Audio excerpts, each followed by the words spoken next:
అందరికీ నమస్కారం అండి. నేను మీ Shiva info hub YouTube channel నుంచి మాట్లాడుతున్నాను. అయితే ఈరోజు ప్రభుత్వం నుంచి ఒక ముఖ్య సమాచారం అనేది రావడం జరిగింది. దీనికి సంబంధించి ఒక సమాచారం చెప్పదలుచుకున్నాను. అదేంటంటే బాల ఆధార్ లేదా బ్లూ ఆధార్ అంటారండి. ఈ ఆధార్ కార్డు బ్లూ కలర్లో ఉండడం వల్ల బ్లూ ఆధార్ అంటారు. ఇది ఈ రోజుల్లో పుట్టినప్పటి కాడి నుంచి చనిపోయే వరకు ప్రతి కార్యక్రమంలోని ప్రతి ప్రభుత్వ పథకానికి కానీ ఏదైనా ఒక స్కీమ్ పొందాలంటే అందులో డేట్ ఆఫ్ బర్త్ ఉండాలి. ఆ డేట్ ఆఫ్ బర్త్ ఆధార్ కార్డులో ఉన్న డేట్ ఆఫ్ బర్త్ ప్రకారం స్కీమ్ అనేది వర్తిస్తుంది. లేదా బ్యాంకింగ్ సంబంధించి ఏదైనా కార్యక్రమం సంపాదించాలి, ఏదైనా కార్యక్రమంలో పాల్గొన్నట్లయితే ఆధార్ ఈకేవైసీ డాక్యుమెంట్ అనేది అవసరం అవుతుంది. ఇలా మీరు ఒక వ్యాపారం చేయాలన్నా, ఒక ఉద్యోగం చేయాలన్నా ప్రతిదానికి కూడా ఆధార్ అనేది తప్పనిసరి అయిపోయిందండి. ఈ ఆధార్ అనేది ప్రతి ఒక్కరికి కూడా మనం ఫోన్ మాట్లాడుకోవడానికి మొబైల్ నెంబర్ ఎలా ఉంటుందో ఒక మనిషికి ఆధార్ కార్డు అనేది నెంబర్ అనేది ఉంటుంది. అది 12 అంకెలు ఉంటుంది. 12 అంకెలు కూడా మనం పుట్టినప్పుడు కాడి నుంచి చనిపోయే వరకు ప్రతి కార్యక్రమంలో కూడా ప్రతి కార్యంలో కూడా ఇది ఉపయోగపడుతుందండి. గవర్నమెంట్ సర్వీసెస్లో కానీ ఈ banking services A to Z ఏదైనా కానీ ఈ ఆధార్ అనేది ఒక అడ్రస్ ప్రూఫ్గా మరియు ఒక డేట్ ఆఫ్ బర్త్ ప్రూఫ్గా మరియు ఏదైనా ఒక ప్రతిదానికి కూడా ఒక ఈకేవైసీ ప్రూఫ్గా ఒక మన యొక్క ఫేసు, మన యొక్క ఐరిస్, మన యొక్క చేతి వేలు బయోమెట్రిక్ ఈ అన్నింటికీ కూడా ఆధార్లు అనేది నమోదు అవ్వడం వల్ల ఇది ప్రతిదానికి ఒక ప్రామాణికత డాక్యుమెంట్గా సంతరించుకుందండి. అయితే ఈ యొక్క ఆధార్ సంబంధించి ఎలా పొందాలి? ఆధార్ సెక్షన్ 2016 సెక్షన్ 3 సబ్సెక్షన్ 1 ప్రకారం ప్రతి ఒక్కరూ కూడా గతంలో పెద్దవాళ్ళు ఎవరైతే ఉన్నారో వాళ్ళకి మాత్రమే ఆధార్ డాక్యుమెంట్ అనేది ఇవ్వడం జరిగింది.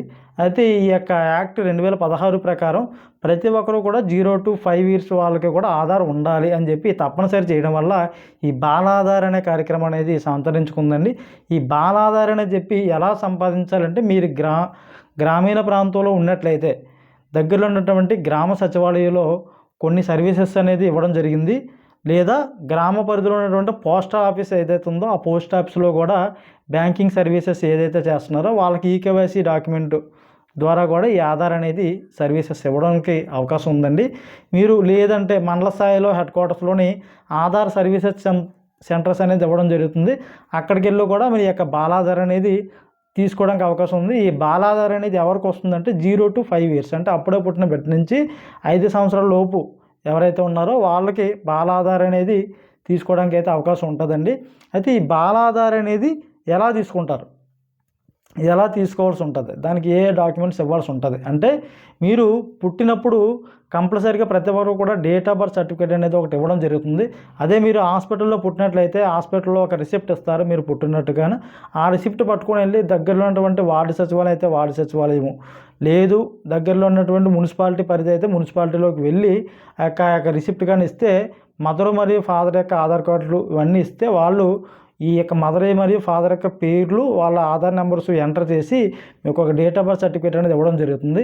అయితే date of birth certificate 21 days లోపు తీసుకున్నట్లయితే ఎటువంటి ఇబ్బంది ఉండదు. లేదు తర్వాత తీసుకున్నట్లయితే మళ్ళీ ప్రాబ్లమ్స్ వస్తాయి. కాబట్టి అయితే 21 days లోపు తీసుకున్నప్పుడు కొంతమందికి ఏమవుతుందంటే యొక్క బేబీకి ఒక నేమ్ అనేది పెట్టడం జరగదు చాలా వరకు. అటువంటి వాళ్ళు ఏం చేస్తారంటే సాధారణంగా డేట్ ఆఫ్ బర్త్ సర్టిఫికేట్ నమోదు చేసుకొని తదుపరి డేట్ ఆఫ్ బర్త్కు సంబంధించి మళ్ళీ నేమ్ పెట్టిన తర్వాత అందులో ఎంఆర్ అని చెప్పి మిస్లీనియస్ రిసిప్ట్ కింద మినిమం ఫీజు ఒక 100 rupees ఎంతో ఉంటుంది. అది గ్రామ సచివాలయంలో వచ్చేసరికి పంచాయతీ కార్యదర్శి డేట్ ఆఫ్ బర్త్ సర్టిఫికేట్ ఇస్తారు. కాబట్టి వాళ్ళ దగ్గర ఇది పెట్టుకోవడం, లేదా మున్సిపాలిటీ పరిధిలో అయితే మున్సిపాలిటీలో ఈ ఎంఆర్ రిసిప్ట్ ద్వారా పెట్టి వాళ్ళ యొక్క పేరు ఏదైతే ఉందో ఆ పేరు అనేది ఎడిట్ చేసుకోవచ్చు. డేట్ ఆఫ్ బర్త్ సర్టిఫికేట్లో ఒక డేట్ ఆఫ్ బర్త్ డేట్ తప్ప మిగతా పేర్లు కానీ అడ్రస్ కానీ ఏదైనా సరే మాడిఫికేషన్ చేసుకునే ఆప్షన్ అయితే ఉంది. కాబట్టి అది తప్ప మిగతా అన్నీ కూడా మాడిఫికేషన్ చేసుకోవచ్చు. అట్ ద సేమ్ టైం ఈ ఎంఆర్ రిసిప్ట్ ద్వారా ఈ యొక్క పేరు పెట్టిన తర్వాత పేరు మాడిఫికేషన్ చేసుకున్న తదుపరి ఈ యొక్క డేట్ ఆఫ్ బర్త్ సర్టిఫికేట్ మరియు మదరు ఫాదరు ఎవరైతే ఉన్నారో వాళ్ళ యొక్క ఆధార్ డాక్యుమెంట్స్ అనేది ఈ దగ్గరలో ఉన్నటువంటి పోస్ట్ ఆఫీసులో కానీ లేదా గ్రామ మరియు వార్డు సచివాలయాల్లో ఆధార్ క్యాంప్స్ పెట్టినప్పుడు, లేదా కొన్ని ఆధార్ సర్వీసెస్ కేంద్రాలు అనేది కొన్ని సచివాలయాలకు పరిమితంగా ఇవ్వడం జరిగింది అక్కడ కానీ, లేదంటే మీ సమీపంలో ఉన్నటువంటి ఆధార్ సర్వీస్ సెంటర్, మండల స్థాయిలో ఉన్నటువంటి ఆధార్ సర్వీస్ సెంటర్లు ఎక్కడైనా సరే ఈ బాలాధార్ అనేది పొందడం అనేది జరుగుతుందండి. ఈ బాలాధార్ అనేది ఫ్రీ ఆఫ్ కాస్ట్. దీనికి ఎటువంటి రూపాయి కూడా అమౌంట్ అయితే చెల్లించాలని నియమం అయితే లేదు. ఎవరు కూడా చెల్లించడానికి అవకాశం అయితే లేదు. కాబట్టి ప్రతి ఒక్కరు కూడా ఈ ఫ్రీగా ఈ సర్వీస్ అనేది పొందడం జరుగుతుంది.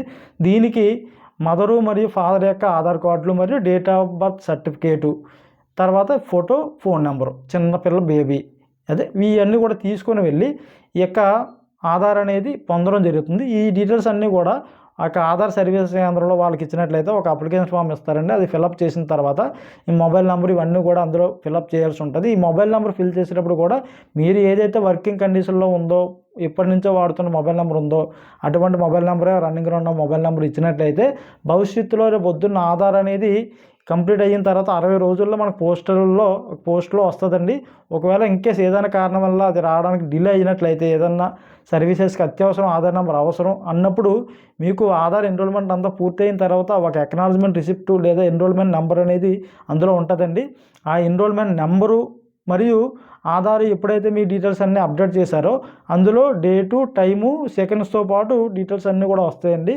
ఈ ఎన్రోల్మెంట్ నెంబరు మరియు ఈ డేటు, టైం ఇవన్నీ కూడా ఒక క్రోనలాజికల్గా ఎన్రోల్మెంట్ చేసినప్పుడు బాలాధార్లో ఆధార్ వెబ్సైట్లో కానీ నమోదు చేసుకొని ఈ యొక్క ఫోన్ నెంబర్ ఏదైతే ఇచ్చారో ఆ ఫోన్ నెంబర్కి ఓటీపీ ద్వారా మనం కూడా ఆధార్ వెబ్సైట్లో అనేది ఫ్రీగా డౌన్లోడ్ చేసుకునే అయితే ఆప్షన్ అయితే ఉంటుంది. కాబట్టి మీరు ఇచ్చే ఫోన్ నెంబర్ కూడా పర్ఫెక్ట్ వేలో ఇచ్చినట్లయితే భవిష్యత్తులో ఈ విధంగా కూడా మనం ఎన్నిసార్లు అయినా డౌన్లోడ్ చేసుకోవడానికి ఆప్షన్ అనేది ఉంటుందండి. ఈ ఆధార్ అనేది పూర్తిగా ఫ్రీ ఆఫ్ కాస్ట్తో ఇది ఇవ్వడం జరుగుతుంది. ప్రతి ఒక్కరు కూడా 5 సంవత్సరాల లోపే ఇది సర్వీసెస్ పొందినట్లయితే భవిష్యత్తులో ప్రతి కార్యక్రమానికి కూడా ఈ ఆధార్ సర్వీసెస్ అనేది ఇబ్బంది ఉండదు. అట్ ద సేమ్ టైం కొంతమంది ఏంటంటే స్టూడెంట్ సంబంధించి మదర్ పేరు, లేదంటే స్టూడెంట్ పేరు, లేదంటే డేట్ ఆఫ్ బర్త్ అనేది డేట్ ఆఫ్ బర్త్ సర్టిఫికేట్లో ఒకలా ఉంటుంది, ఇందులో ఆధార్లో ఒకలా ఉంటుంది. ఇప్పుడు ఆపార్ ఐడి అని చెప్పి స్టూడెంట్ సంబంధించి ప్రతిదీ కూడా ఇంటర్మీడియట్ స్టూడెంట్స్ వరకు కూడా ఆపార్ ఐడి అని చెప్పి జనరేట్ చేసేటప్పుడు డేట్ ఆఫ్ బర్త్ ఇవన్నీ కూడా వేరువేరుగా ఉంటుందండి.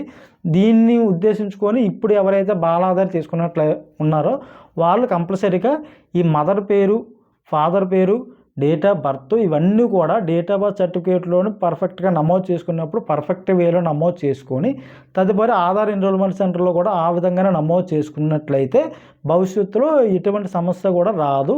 కాబట్టి ప్రతి ఒక్కరు కూడా ఒక క్లారిటీగా పర్ఫెక్ట్ వేలో నమోదు చేసుకుంటే ఇబ్బంది అయితే ఉండదు. తర్వాత స్టూడెంట్ సంబంధించి ప్రతి డాక్యుమెంటు, ప్రతి ఎడ్యుకేషన్ దాంట్లో కానీ, లేదంటే ఒక స్కాలర్షిప్ పొందడంలో కానీ, ప్రభుత్వం నుంచి వచ్చేటువంటి ఒక ఫీజు రింబర్స్మెంట్ కానీ, ఇంకా A to Z ఏదైనా సరే DBT డైరెక్ట్ బెనిఫిట్ ట్రాన్స్ఫర్ అనేది ఆధార్ సర్వీసెస్ ఆధార్ కార్డు ద్వారా జరుగుతుందండి.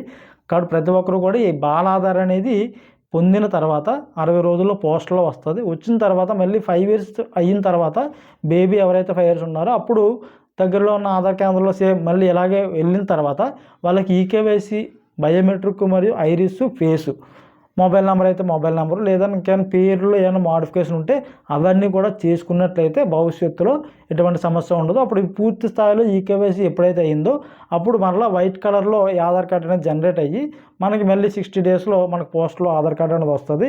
అయితే బాలాధార్లో ఉన్నటువంటి ఆధార్ నెంబరు తదుపరి 5 సంవత్సరాల తర్వాత వచ్చిన ఆధార్ నెంబర్లో కూడా సేమ్ ఆధార్ నెంబర్ ఉంటుంది, అందులో ఎటువంటి మార్పు ఉండదు. తదుపరి 5 years తర్వాత మళ్ళీ 15 years, మళ్ళీ 10 సంవత్సరాల తర్వాత 15 years కూడా మళ్ళీ face, biometric, iris, mobile number, ఇంకేమైనా ప్రాబ్లమ్స్ ఉంటే నేమ్స్ కూడా కరెక్షన్ చేసుకోవడానికి అయితే ఆప్షన్ అయితే ఉంటుంది. అయితే ఇప్పుడు ఆధార్ సంబంధించినటువంటి నిబంధనల ప్రకారం ఒక ఆధార్ కార్డులో డేట్ ఆఫ్ బర్త్ అనేది సుమారు ఒకసారి, తర్వాత రెండోసారి ఒకసారి, అంటే ఒక ఆధార్ కార్డులో మొదటిసారి, రెండోసారి ఏమన్నా డాక్యుమెంట్స్ ద్వారా ఒకటిసారి మాత్రమే ఈ యొక్క డేట్ ఆఫ్ బర్త్ మార్చుకోవడానికి అయితే ఆప్షన్ ఉంది. తర్వాత ఎన్నిసార్లు కావాలంటే అన్నిసార్లు అయితే డేట్ ఆఫ్ బర్త్ అనేది మార్చడానికి అయితే ఎట్టి పరిస్థితుల్లో కూడా ఆప్షన్ అనేది లేదు. కాబట్టి పర్ఫెక్ట్గా ఇప్పుడే బాలాధార్ నమోదు చేసుకున్నప్పుడు ఇవన్నీ కూడా చేసుకున్నట్లయితే భవిష్యత్తులో మీకు, మీ పిల్లలకి, అందరికీ కూడా ఎటువంటి సమస్య లేకుండా ప్రతి ప్రభుత్వ విధానాల్లో కూడా అన్ని డాక్యుమెంట్స్లో కూడా పర్ఫెక్ట్గా ఉంటుంది. కాబట్టి ఈ బాలాధార్ అనేది పర్ఫెక్ట్గా చేసుకున్నట్లయితే ఇబ్బంది అయితే ఉండదండి. కాబట్టి ప్రతి ఒక్కరు కూడా ఈ బాలాధార్ అనేది పొందండి. ఈ బాలాధార్ సంబంధించి ఇంకా ఏమైనా సందేహాలు, ఏమైనా సమస్యలు కానీ ఉన్నట్లయితే మాకు కామెంట్ రూపంలో తెలియజేయండి. మరియు Shiva info hub YouTube channel ఇంకా మన మిత్రులు ఎవరైనా సబ్స్క్రైబ్ చేసుకున్నట్లయితే సబ్స్క్రైబ్ చేయండి. ఇంకా ప్రభుత్వానికి సంబంధించినటువంటి పథకాలు కానీ, ఇల్లు స్కీమ్స్ కానీ, లేదంటే పెన్షన్ స్కీమ్స్ కానీ, ఇంకా గ్రామ మరియు వార్డు సచివాలయం మాత్రమే కాకుండా విభిన్న రకాల శాఖల నుంచి సమాచారాలు కూడా మీకు కావాల్సినట్లయితే కామెంట్ రూపంలో తెలియజేయండి. వారి నుంచి పూర్తిగా మీకు సమాచారం అనేది ఇవ్వడానికి అయితే మేము ఎల్లవెల్లా కృషి చేస్తున్నాం. ప్రతి ఒక్కరు కూడా ఈ యొక్క సమాచారాన్ని తెలియజేయండి, అందరికీ కూడా షేర్ చేయండి. కామెంట్ రూపంలో అందరికీ కూడా కామెంట్ తెలియజేయండి. మీ వల్ల, మీరు ఇచ్చే కామెంట్ వల్ల కొందరికి ఈ యొక్క సందేహాలు కూడా నివృత్తి అయ్యే అవకాశాలు ఉంటాయి. తద్వారా ఇంకేమైనా వీడియో రూపంలో మీకు కావాల్సినట్లయితే కామెంట్ రూపంలో తెలియజేస్తే దాన్ని పూర్తిగా కూలంకషంగా సమగ్రంగా క్లుప్తంగా వివరణాత్మక కోణంలో మీకు అనేది సమాచారం ఇవ్వడం జరుగుతుంది. కాబట్టి ప్రతి ఒక్కరు కూడా ఈ యొక్క సేవలు ఉపయోగించుకోండి. ప్రభుత్వ సేవల్లో మేము ఉన్నాం కాబట్టి మీకు కూడా పూర్తిగా పర్ఫెక్ట్గా సమాచారం అయితే ఇవ్వడానికైతే మేము కృషి చేస్తున్నాం. అందరికీ నమస్కారం అండి. జై హింద్.